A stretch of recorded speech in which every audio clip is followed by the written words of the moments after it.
మనలో కేదార్నాథ్ ఆలయం తెలియని వారు ఉండరు. మంచులో మునిగిపోయిన కేదార్నాథ్ ఆలయం వెనుక ఉన్న అసలు కథ ఏంటి? ఈ ఆలయం వెనుక ఎన్నో రహస్యాలున్నాయి. అవేంటో తెలుసా?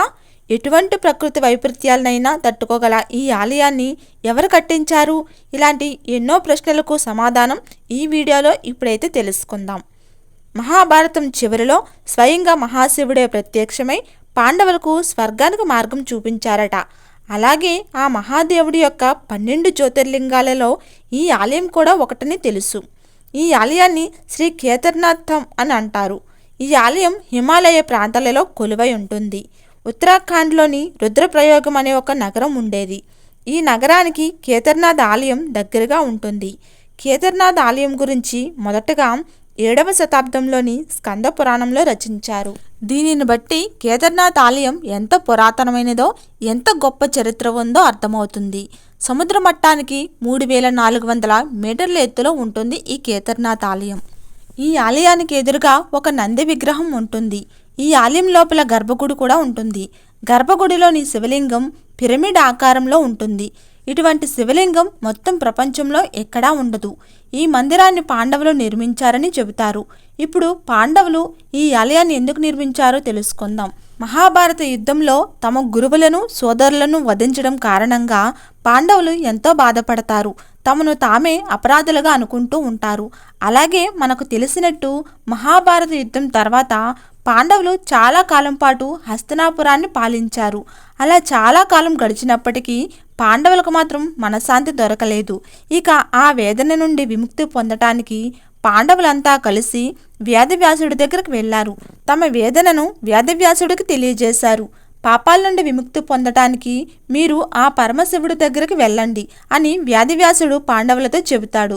అప్పుడు పాండవులు అభిమన్యుడి పుత్రుడైన పరీక్షిత్కి మొత్తం రాజ్యాన్ని అప్పగించి ఆ పరమశివుడి దర్శనం కోసం ద్రౌపదితో కలిసి కాశీకి వెళ్తారు. కానీ కాశీలో వాళ్ళకి శివుడి దర్శనం జరగదు. వారు శివుడిని వెతుక్కుంటూ ఎక్కడికి వెళ్ళినా శివుడు అక్కడ నుండి మాయమయ్యేవారట. అలా చివరగా ఉత్తరాఖండ్లోని గుప్త కాశీలో ప్రత్యక్షమయ్యాడు ఆ పరమశివుడు. పాండవులు శివుడిని వెతుక్కుంటూ అక్కడికి వచ్చినప్పుడు వారికి కనిపించకుండా ఉండటానికి శివుడు నంది రూపంలోకి మారి ఒక ఆవుల మందలో కలిసిపోతాడు. ఇక పాండవులు చాలా సమయం వరకు ఆ పరమశివుడిని వెతుక్కుంటూ ఉంటారు. అలా కొద్దిసేపు గడిచింది. అప్పుడు భీముడు నంది రూపంలో ఉన్న శివుడిని గుర్తించాడు. పాండవులు తన వైపు రావడంతో నంది రూపంలో ఉన్న శివుడు భూమి లోపలికి వెళ్ళిపోవడం మొదలుపెట్టాడు. శివుడిని ఆపడానికి భీముడు నంది యొక్క మోపురాన్ని పట్టుకొని వేలాడాడు. అందుచేత కేవలం ఆ భాగం మాత్రమే భూమిపై ఉండిపోయింది. ఆ భాగమే పిరమిడ్ ఆకారంలో ఉన్న శివలింగంలాగా ఉంటుంది. ఇప్పుడు కేదార్నాథ్ ఆలయంలో ఇదే శివలింగానికి పూజలు, అభిషేకాలు జరుగుతూ ఉంటాయి.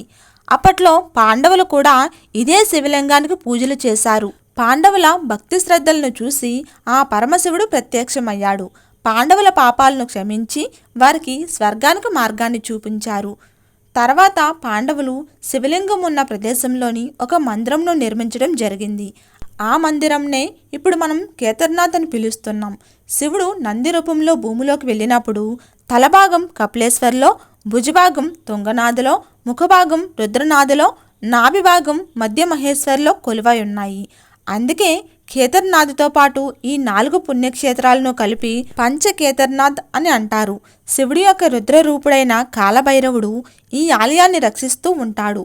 3 కళ్ళు, 4 చేతులతో మెడలో కపాలమాలను ధరించి ఒక చేతిలో త్రిశూలం, 2వ చేతిలో డమరకం, 3వ చేతిలో పాసం, 4వ చేతిలో పుర్రెను పట్టుకొని తన వాహనమైన శునకంతో కేదార్నాథ్ ఆలయాన్ని రక్షిస్తూ ఉన్నారని ఆ ప్రాంత ప్రజలు చెబుతారు. కేదార్నాథ్ను జాగృత మహాదేవుడని ఎందుకంటారో కూడా తెలుసుకుందాం. ఒకరోజు ఒక శివభక్తుడు కేదార్నాథ్కు యాత్ర కోసం బయలుదేరాడు. అప్పట్లో యాత్రా సాధనలు, ప్రయాణ సౌకర్యాలు లేనందున అతడు నడక మార్గాన్నే ప్రయాణించేవాడు. దారిలో ఎవరు కనిపిస్తే వారిని కేదార్నాథ్ మార్గం అడిగేవాడు. మనస్సులో శివుడిని ధ్యానిస్తూ ఉండేవాడు.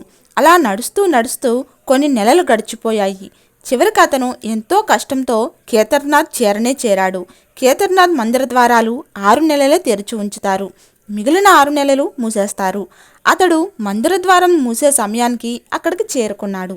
నేను ఎంతో దూరం నుండి పాదయాత్ర చేసుకుని వచ్చాను. నాపై కరుణ ఉంచి తలుపులు తెరవండి, ఆ ఈశ్వరుణ్ణి దర్శించుకోనివ్వండి అని అక్కడున్న పూజారులను వేడుకున్నాడు. కానీ అక్కడ ఉన్న నియమం ఏంటంటే ఒక్కసారి తలుపులు మూస్తే ఇక మూసినట్లే, నియమం నియమమే అని చెప్తారు. అతను ఎంతో బాధపడ్డాడు. మాటిమాటికి శివుడిని స్మరిస్తూ ఉన్నాడు. ప్రభు, ఒక్కసారి దర్శనమియ్యవా అని అతడు వేడుకొన్నాడు. అక్కడ వారిని ఎంత ప్రాధేయపడినా ఎవ్వరూ వినలేదు. గుడిలోని పూజారి ఇలా అన్నాడు, మరలా ఇక్కడికి 6 నెలల తర్వాతే రావాలి. 6 నెలల తర్వాతే తలుపులు తెరుస్తారు. ఇక రాబోయే 6 నెలలు భయంకరమైన మంచు కురుస్తుంది అని చెప్పి ఆ పూజారి అక్కడ నుండి వెళ్ళిపోయాడు. కానీ ఆ శివభక్తుడు మాత్రం అక్కడే ఏడుస్తూ ఉన్నాడు. ఏడుస్తూ ఏడుస్తూ రాత్రైపోయింది. నలుదిక్కలా చీకట్లు కమ్ముకున్నాయి. అయినా సరే అతనికి ఏదో నమ్మకం తన శివుడి మీద. ఆ శివుడు తన మీద తప్పకుండా దయ చూపుతాడని. అతనికి చాలా ఆకలి దప్పుగా వేసాగింది. అంతలో అతడు ఎవరో వస్తున్న శబ్దాన్ని విన్నాడు. చూస్తే అక్కడికి ఒక సన్యాసి అతడి వైపే వస్తున్నాడు. ఆ సన్యాసి అతని దగ్గరకు వచ్చి పక్కన కూర్చున్నాడు. అప్పుడు ఆ సన్యాసి ఇలా అడిగాడు, నాయనా, ఎక్కడి నుండి వస్తున్నావు అని అడిగాడు. అప్పుడు ఆ భక్తుడు జరిగిన కథ అంతా చెప్పాడు. అప్పుడు ఆ సన్యాసి ఆ భక్తుడిని ఓదార్చి అన్నం తినిపించాడు. రేపు ఉదయం మందిరం తప్పకుండా తెరుస్తారని అనిపిస్తుంది అని సన్యాసి చెప్తాడు. అలా మాట్లాడుతూ ఉండగానే ఆ భక్తుడు నిద్రలోకి జారుతాడు. సూర్యుడు కొంచెం ప్రకాశించే వేళకు భక్తుడు కళ్ళు తెరుచుకుంటాడు. సన్యాసి కోసం అటు ఇటు చూశాడు. కానీ ఆ సన్యాసి మాత్రం ఎక్కడా కనిపించలేదు. భక్తుడికి ఇదంతా అర్థమయ్యేలోపు పూజారి తన బృందంతో అక్కడికి రావటం చూశాడు. అతడు పూజారికి ప్రణామం చేసి, నిన్న మీరు 6 నెలలు ఆగాక మందిరాన్ని తెరుస్తానన్నారు కదా, మధ్య సమయంలో ఎవరో తొంగి చూడరు అని చెప్పారు కదా, మరి మీరు ఉదయాన్నే వచ్చేశారు అని భక్తుడు ఆసక్తిగా అడుగుతాడు. నువ్వు మందిర ద్వారం మూసే సమయానికి వచ్చినవాడవే కదా, 6 నెలలు పూర్తయ్యాక మళ్ళీ వచ్చావా అని ఆ పూజారి అడుగుతాడు. లేదు, నేను ఎక్కడికి పోలేదు. నిన్ననే కదా నేను మిమ్మల్ని కలిసింది. రాత్రి ఇక్కడే పడుకున్నాను అని చెప్తాడు ఆ భక్తుడు. భక్తుడు మాటలకు పూజారి ఆశ్చర్యపోతాడు. నేను 6 నెలల ముందు మందిరం మూసి వెళ్ళాక మళ్ళీ ఇప్పుడే వచ్చాను. నువ్వు 6 నెలల పాటు ఇక్కడే ఎలా జీవించగలిగావు అని పూజారి అతని బృందం విపరీతంగా ఆశ్చర్యపోతారు. ఇంత చలిలో ఒక వ్యక్తి 6 నెలల పాటు ఎలా ఉండగలిగాడు? అప్పుడు ఆ భక్తుడు అతని దగ్గరికి ఒక సన్యాసి రావటం, ఆయనతో గడిపిన సమయం, మిగిలిన విషయాలన్నీ కూడా వివరించాడు. ఆ సన్యాసి పొడువుగా పెద్ద గడ్డం, జటలు, ఒక చేతితో త్రిశూలం, మరొక చేతిలో డమరకం పట్టుకొని పులి చర్మం కట్టుకొని ఉన్నాడని చెప్పాడు. వెంటనే ఆ పూజారి అతని కాళ్లపై పడిపోయాడు. మేము జీవితమంతా వెచ్చించాం, కానీ ఆ ఈశ్వరుని దర్శనం పొందలేకపోతున్నాం.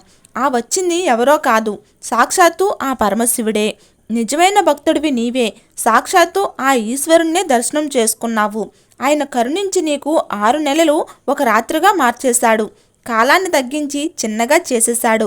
ఇదంతా నీ పవిత్రమైన మనస్సు, శ్రద్ధ, విశ్వాసాల కారణంగానే ఇంతటి గొప్ప అదృష్టాన్ని పొందగలిగావు. మేము మీ భక్తికి ప్రణామాలు అర్పిస్తున్నాం అని పూజారి అతని బృందం కూడా ఆ భక్తునికి ఎంతో కృతజ్ఞత తెలిపారు. కేదార్నాథ్ నుండి ఉత్తరం వైపు 500 మీటర్ల దూరంలో బాబా భైరవనాథ ఆలయం ఉంది. బాబా భైరవనాథుడి దర్శనం చేసుకోకపోతే కేదార్నాథ్ యాత్ర పూర్తవదు అని చెబుతుంటారు. అలాగే అక్కడున్న వైపరీత్యాల కారణంగా కేదార్నాథ్తో ఆ చుట్టుపక్కల ఉండే ప్రాంతాలు కూడా మూసివేయబడతాయి. 6 నెలలు ఇక్కడికి ఎవరూ రారు. ఆ 6 నెలలు శివుడు కాలభైరవ రూపంలో ఆ ప్రాంతంలో తిరుగుతూ ఆలయాన్ని రక్షిస్తూ ఉంటారని నమ్మకం. కేదార్నాథ్ ఆలయానికి ఎటువంటి విపత్తులు వచ్చినా కూడా ఏమీ కాదని అంటారు. 13వ శతాబ్దం నుండి 15వ శతాబ్దం వరకు ఎన్నో సంవత్సరాలు మంచుతో కప్పబడ్డాయి. పెద్ద పెద్ద మంచుగడ్డలు కూడా జారిపడుతూ ఉండేవి. అక్కడ ఉన్న ఎన్నో ప్రాంతాలు పాడయ్యాయి. ఎన్నో ఇల్లులు, పెద్ద పెద్ద కట్టడాలు, భవనాలు మంచులో కూరుకుపోయాయి. అందుకే ఈ కాలాన్ని మినీ ఐసేజ్ అంటే చిన్న మంచు యుగం అని పిలుస్తారు. ఈ చిన్న మంచు యుగం ఒకప్పుడు 400 సంవత్సరాల పాటు కొనసాగిందట. ఈ కాలంలో ఎన్నో పాడయ్యాయి. కానీ మన పరమశివుడు కొలువున్న కేదార్నాథ్ ఆలయం మాత్రం చెక్కు చెదరలేదు. ఈ కేదార్నాథ్ ఆలయం మాత్రం ఏ విపత్తు వచ్చినా తట్టుకోగలదు అని చెప్తుంటారు.